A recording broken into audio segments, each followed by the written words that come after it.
আমি আল্লাহর বান্দা, আমার দেহের ভিতর আমার মওলা আছে। মওলা এখনকার চুরি করবে না ডাকাতি করবে, লুচ্চামি করবে না গুন্ডামি করবে, না খুন করবে না সাধনা করবে, সেই জানে। আজকে এখানে বসে আছে, কালকে হয়তো ন্যাংটা হয়ে আবার কোথায় কোথায় ঘুরবো।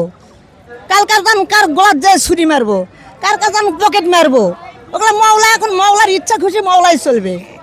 আমি এখানে কিছুই না। তার মানে আপনার ভেতরে মওলা আছে, সেই করাচ্ছে। সে করাচ্ছে, সে কখন কি করবে, কি করে রূপ ধরবে।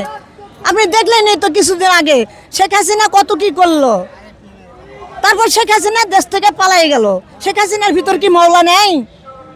সবার ভিতরই মওলা আছে। ওই ফেরাউনের ভিতরেও মওলা আছে, ওই নমরুর ভিতরেও মওলা আছে, ওই মুসার ভিতরে আছে, ইব্রাহিমের ভিতরে আছে। এগুলো হলো অভিনয়, এগুলো নাটক। উনি এগুলো নাটক সাজাইছেন।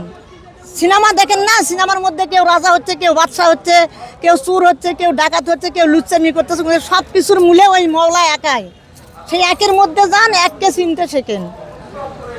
তার মানে আপনার মধ্যে উনি আছে, আপনি যা করতেছেন উনিই আমার করাচ্ছে। মধ্যে আছে কি জন্য? আমি যা দেখি সবার মাঝে আমার মওলাকেই আমি দেখি। আমি আমার মওলা ছাড়া কিছুই দেখি না। আমার চোখ দিয়ে আমি শুধু মওলাকেই দেখতেছি।